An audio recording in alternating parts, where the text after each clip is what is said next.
इस क्वेश्चन को हम ट्रिग्नोमेट्रिक की हेल्प से और ग्राफिकल वे दोनों से कर सकते हैं, लेकिन ग्राफिकल वे जनरल वे होगा और क्वेश्चन कुछ ऐसा है कि ये ट्रिग्नोमेट्री से भी आसानी से किया जा सकता है, लेकिन मैं चाहूंगा कि आप इसको दोनों तरीके से करो। ग्राफिकल वे क्योंकि जनरल है इसलिए थोड़ा सा लेंथी है, और ट्रिग्नोमेट्रिकल वे इसमें नंबर कुछ ऐसे हैं कि इजीली लगाया जा सकता है, इसलिए ट्रिग्नोमेट्रिकल वे यहाँ पे हमेशा एप्लीकेबल नहीं होगा, लेकिन ग्राफिकल वे हमेशा एप्लीकेबल होगा। लेकिन कॉन्सेप्ट की क्लैरिटी के लिए मैं चाहूंगा इसको आप दोनों तरीके से करो। लेकिन ग्राफिकल वे को समझने के लिए आपको मेरा ग्राफ चैप्टर का वीडियो लेक्चर देखना होगा, उसमें तो मैंने पूरी एक्सप्लेनेशन दी है, लेकिन इस क्वेश्चन को करने के लिए जितनी एक्सप्लेनेशन की जरूरत है वो मैं आपको दे दूंगा। लेकिन पहले मैं इसको ट्रिग्नोमेट्री की हेल्प से कर रहा हूं। सी, इस क्वेश्चन में कहा गया consider the function f which takes this interval to r defined by fx equal to this.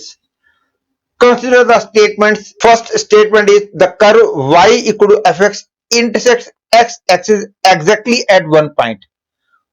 और second statement है the curve y equal to fx intersects x axis at x equal to cos pi by 12. You have to find the correct choice. ये जो second statement है इससे मेरे को पूरे question को करने का हिंट मिल जाता है। पहले मैं सेकंड स्टेटमेंट को चेक कर लेता हूं। cos पावर 12 इसका रूट है कि नहीं है, इसके लिए सिंपली x की जगह cos पावर 12 रखेंगे और देखेंगे आंसर 0 आता है कि नहीं। लेकिन पहले हमको देख लेना होगा कि cos पावर 12 की वैल्यू 1/2 और 1 के अंदर लाई करती है कि नहीं, क्योंकि यदि ये इसके अंदर लाई नहीं करेगा तो f इसके ऊपर ऑपरेट ही नहीं कर पाएगा, तो ये स्टेटमेंट इमीडिएटली गलत हो जाएगी। वैसे तो अच्छा है कि cos पावर 12 की वैल्यू आपको पता हो, तो cos पावर 12 का मतलब होता है 15 डिग्री, और cos 15 की वैल्यू पता होनी चाहिए √3 + 1 बाय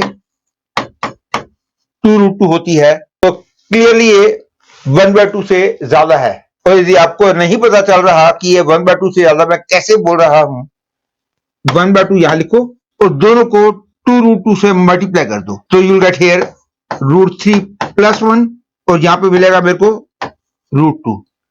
क्लियरली ये इससे बड़ा है, दैट इज ये इससे बड़ा है, मतलब कि इसकी वैल्यू इस इंटरवल में लाई करती है। या फिर ये ना भी पता हो कि cos पावर 12 की वैल्यू क्या है, तो भी कोई मुश्किल नहीं है, क्योंकि ये तो हम जानते ही हैं cos 60 डिग्री की वैल्यू 1/2 होती है और cos 0 डिग्री की वैल्यू 1 होती है। दैट इज जैसे जैसे एंगल 0 से 60 तक वेरी करता है तो cos थीटा की वैल्यू 1 से घटते घटते 1/2 तक आ जाती है, और पावर 12 का मतलब 15 डिग्री, तो 15 डिग्री क्योंकि 0 और 60 के अंदर लाई करता है तो cos 15 डिग्री की वैल्यू 1 और 1/2 के अंदर लाई करेगी।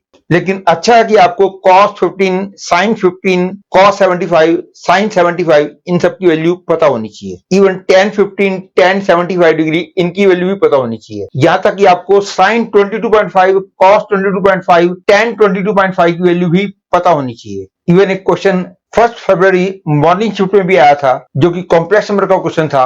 उस क्वेश्चन करने के लिए यदि आपको tan 22.5 की वैल्यू पता है तो क्वेश्चन आपके लिए बहुत आसान था। अदरवाइज बाकी सारे इंस्टीट्यूट के सॉल्यूशंस में मैंने देखा है कि उन्होंने tan 22.5 की वैल्यू यूज किए बगैर किया है, और tan 22.5 की वैल्यू यूज किए बगैर करते हैं तो क्वेश्चन की लेंथ बहुत ज्यादा हो जाती है, जिसको कि एक ऑब्जेक्टिव सॉल्यूशन बिल्कुल नहीं मान सकते। ये क्वेश्चन 1 फरवरी मॉर्निंग शिफ्ट में आया था, एक कॉम्प्लेक्स नंबर का क्वेश्चन था। उसमें स्लोप ऑफ लाइन √2 - 1 था, जिससे हम कह सकते हैं कि थीटा की वैल्यू 22.5 डिग्री है। यदि इस क्वेश्चन का सॉल्यूशन आपको पीडीएफ फॉर्म में चाहिए तो आप मेरे को रिक्वेस्ट भेज सकते हो, अदरवाइज जल्दी ही मैं इस क्वेश्चन का वीडियो सॉल्यूशन भी अपलोड कर दूंगा। तो coming back to the question, ये तो हमने देख ही लिया कि cos पावर 12 की वैल्यू इसके अंदर लाई करती है। अब बस ये देखना है कि cos पावर 12 इसको सेटिस्फाई करता है कि नहीं करता। आप बिल्कुल आसानी से देख सकते हो, जब √2 कॉमन आएगा और यदि x की वैल्यू मैं cos थीटा लेता हूं तो 4 cos 2 theta minus 3 cos theta cos 3 theta बन जाएगा। और इस बात को ध्यान रखते हुए यू कैन सी √2 यदि मैं कॉमन ले लूं और x की जगह cos पावर 12 लिखूं तो ये बन जाएगा 4 cos cube power 12 minus 3 cos power 12 minus 1, that is this is equal to √2 cos 3 power 12 minus 1, that is √2 cos power 4, that is 1/√2 minus 1, that is 0. Hence I can say this statement is correct. Hence I can say third choice and second choice तो पक्का गलत हो गए। And now to check the first choice, मैं x को cos theta मान लेता हूं, तो I will get the value of f in terms of theta as 4√2 cos cube theta minus 3√2 cos theta minus 1। ध्यान रखो मैं x को cos थीटा मान सकता हूं क्योंकि x की वैल्यू 1/2 to 1 दे रखी है। यदि बाई चांस x की वैल्यू 1/2 to 2 दे रखी होती तो x को cos थीटा मानना अलाउड नहीं होता, क्योंकि cos थीटा की वैल्यू 1 से ज्यादा हो नहीं सकती। लेकिन इस बात को ध्यान रखता हूं तो x को cos थीटा मान सकता हूं। And now this becomes √2 cos 3 theta minus 1। और ये देखना होगा ये वाला कर्व x एक्सिस को कितनी बार कट करता है। उसके लिए मैं इसको 0 पुट करूंगा और थीटा की वैल्यूज निकालूंगा और थीटा से मेरे को x की वैल्यू मिल जाएंगी। यदि मैं इसको 0 पुट करता हूं तो cos थीटा की वैल्यू हो जाएगी 1/√2, दैट इज 3 थीटा हो गया। ध्यान रखो यहां से केवल हम π/4 लिखें तो वो इनकम्प्लीट होगा, क्योंकि जब मैंने x को cos थीटा माना था तो इस बात को यदि मैं ध्यान में रखता हूं तो मैं कह सकता हूं कि थीटा की वैल्यू 0 to 60 डिग्री है। तो मेरे को 0 और 60 डिग्री के बीच की ऑल पॉसिबल वैल्यूज निकालनी होगी, जिसके लिए 3 थीटा π/4 हो। अब क्योंकि थीटा 0 to 60 डिग्री है तो 3 थीटा की वैल्यू 0 to 180 होगी। तो 0 180 के अंदर cos की वैल्यू 1/√2 केवल एक बार बनती है और वो है π/4। इसलिए मैं कह सकता हूं कि थीटा की value π/12 is the only root of this equation. That is, I can say x equal to cos π/12 is the only root of this equation. Hence ये वाली स्टेटमेंट भी करेक्ट हो गई। और अब मैं इस क्वेश्चन को ग्राफिकल वे से करूंगा। ग्राफिकल वे से करने के लिए मैं y इक्वल टू fx का ग्राफ ड्रा करूंगा। और ग्राफ ड्रा करने के लिए आपको पता होना चाहिए कि किसी भी जनरल क्यूबिक इक्वेशन का ग्राफ कैसा होता है। किसी भी जनरल क्यूबिक इक्वेशन का ग्राफ यदि a पॉजिटिव हो या तो इस टाइप का होता है या इस टाइप का होता है, मतलब कि या तो 2 बार टर्न करता है या बिल्कुल भी टर्न कहीं नहीं करता। ये मैं वो केस की बात कर रहा हूं जिसमें x की मैक्सिमम पावर का कोएफिशिएंट पॉजिटिव है। हर एक तरह के ग्राफ के लिए आपको मेरा ग्राफ चैप्टर का वीडियो लेक्चर देखना होगा। तो ग्राफ इस टाइप का है कि इस टाइप का है, इसके लिए मैं डेरिवेटिव को 0 पुट करूंगा। तो ग्राफ इस टाइप का है मतलब ग्राफ में एक लोकल मैक्सिमा है, एक लोकल मिनिमा है। तो ग्राफ इस टाइप का है मतलब कि ग्राफ में कोई लोकल मैक्सिमा मिनिमा नहीं है। तो ग्राफ ऐसा होगा यदि डेरिवेटिव को 0 पुट करने पर x की 2 डिस्टिंक्ट वैल्यूज मिल जाती हैं, तो ग्राफ ऐसा होगा। यदि x की कोई रियल वैल्यू नहीं मिलती तो ग्राफ ऐसा होगा। लेकिन एक केस और भी होता है, वो कभी कभी हो जाता है, यदि 2 वैल्यूज मिले तो सही लेकिन दोनों आइडेंटिकल होंगी, दैट इज रिपीटेड रूट होगा। उस केस में ग्राफ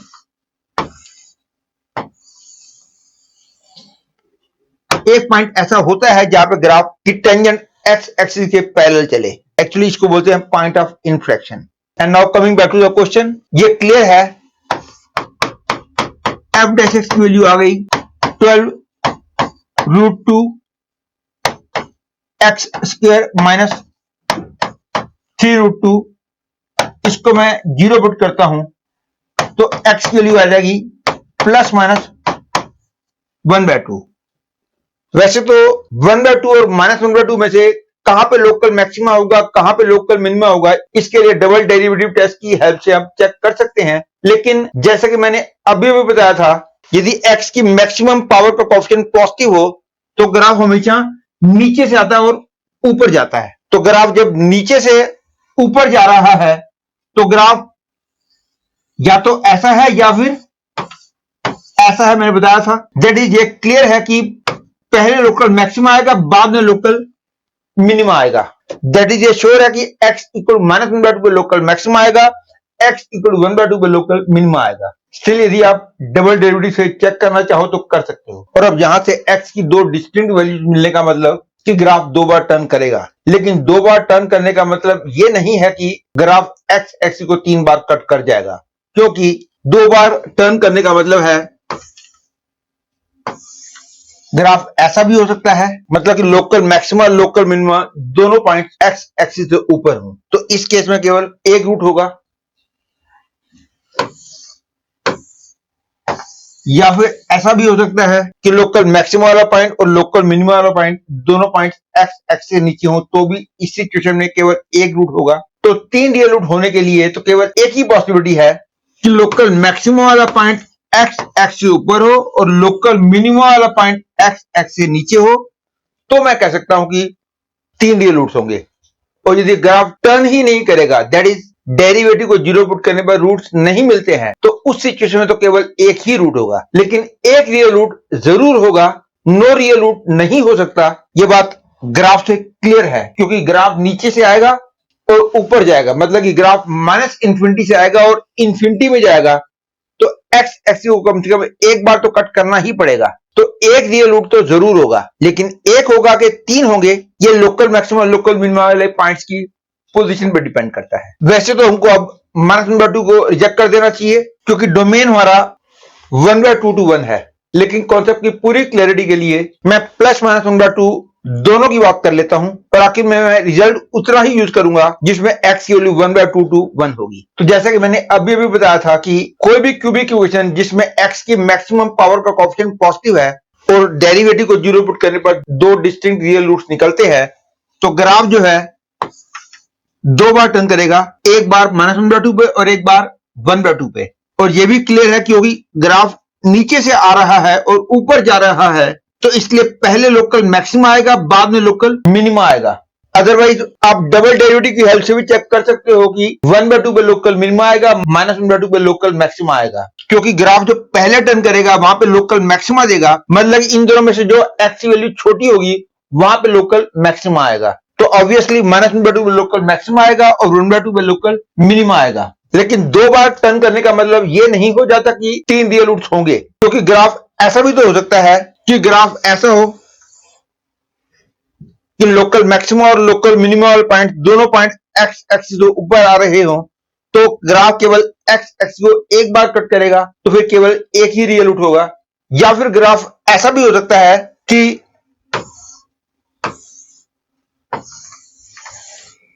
दोनों लोकल मैक्सिमा और लोकल मिनिमा वाले पॉइंट एक्स एक्स से नीचे ही हो, तो उस केस में भी केवल एक रियल रूट होगा, क्योंकि ग्राफ एक्स एक्स को एक बार कट करेगा। मतलब कि तीन रियल रूट्स होने के लिए ये कंडीशन हो गई कि ग्राफ को दो बार टर्न तो करना ही चाहिए, साथ साथ ग्राफ की शेप ये होनी चाहिए, मींस लोकल मैक्सिमा वाला पॉइंट एक्स एक्स से ऊपर होना चाहिए, लोकल मिनिमा वाला पॉइंट एक्स एक्स से नीचे होना चाहिए, तो ही हम कह सकते हैं कि ग्राफ एक्स एक्स को तीन बार कट करेगा, मतलब कि तीन रियल रूट्स होंगे। फिर याद दिला रहा हूं कि डोमेन चाहे 1/2 to 1 दे रखा है, मैं दोनों केसेस को डिस्कस केवल कॉन्सेप्ट की क्लियरिटी के लिए कर रहा हूं। तो अब तीन रियल रूट है कि नहीं है, इसके लिए -1/2 पे पहले चेक करता हूं कि y की वैल्यू क्या है, और उसमें जब x की वैल्यू -1/2 रखता हूं तो I will gate 4√2 into -1/8 -3√2 into -1/2 -1, that is I will get -1/√2 plus 3/√2 -1, that is √2 -1, that is positive number. और -1/2 पे y की वैल्यू पॉजिटिव आने का मतलब x इक्वल टू -1/2 वाला पॉइंट जो कि लोकल मैक्सिमा का पॉइंट है वो x एक्सिस से ऊपर है। अब मैं x इक्वल टू 1/2 पे y की वैल्यू निकालता हूं। ऑब्वियसली 1/2 के लिए इसकी वैल्यू -√2 -1 आ जाएगी, क्योंकि ये वाला पार्ट r था। -1/2 के लिए जब √2 आई है तो 1/2 के लिए ऑब्वियसली -√2 वैल्यू आएगी, and this is negative. Otherwise आप कैलकुलेट करके भी देख सकते हो, जब x की वैल्यू 1/2 रखूंगा I get √2/2 minus 3/√2 -1, that is -√2 -1। मतलब कि 1/2 पे जो कि लोकल मिनिमा का पॉइंट है, y कोऑर्डिनेट नेगेटिव आने का मतलब पॉइंट x एक्स से नीचे होगा। तो लोकल मैक्सिमम वाला पॉइंट क्योंकि एक्स एक्स से ऊपर है, लोकल मिनिमम वाला पॉइंट एक्स एक्स से नीचे है, तो इसका श्योर मतलब है कि इसका ग्राफ एक्स एक्स को 3 बार कट करेगा। And now coming back to the original domain 1/2 to 1, mainly अब हमको देखना ये होगा कि ग्राफ जो एक्स एक्स को कट कर रहा है वो पॉइंट 1/2 और 1 के बीच में है कि नहीं। मतलब कि ग्राफ 1/2 पे एक्स एक्स से नीचे होगा और y कौन होगा -√2 -1। अब 1 पे देखो, 1 पे y की वैल्यू आ रही है √2 -1। √2 -1 इज पॉजिटिव, मतलब कि 1 पे y की वैल्यू पॉजिटिव है। तो ग्राफ जब यहां से यहां जाएगा तो एक्स एक्स को इन दोनों के बीच में एक बार कट जरूर करेगा और उनके बीच में केवल एक ही रियल रूट होगा, क्योंकि बाकी दोनों रियल रूट तो इससे पहले आ चुके हैं। क्योंकि -1/2 पे लोकल मैक्सिमा था, मतलब कि ग्राफ कुछ ऐसे था, तो बाकी दोनों रूट्स इससे पीछे थे, तो इनके बीच में केवल एक ही रूट है। हेंस फर्स्ट चॉइस करेक्ट हो गई। अब सेकंड चॉइस को चेक करना है कि cos π/12 इसका रूट है कि नहीं। तो ऑब्वियसली मैं x की वैल्यू π/12 रख देता हूं, 0 आ गया तो रूट है, नहीं आया तो नहीं है। और ये तो मैंने अभी भी चेक भी कर दिया था, क्योंकि cos π/12 रखेंगे तो ये बन जाएगा √2 cos 3/12 -1 that is 1 -1 that is 0। इसका मतलब हो गया cos π/12 इसका रूट है, दैट इज सेकंड चॉइस भी करेक्ट हो गई। Hence I can say fourth choice is the correct choice.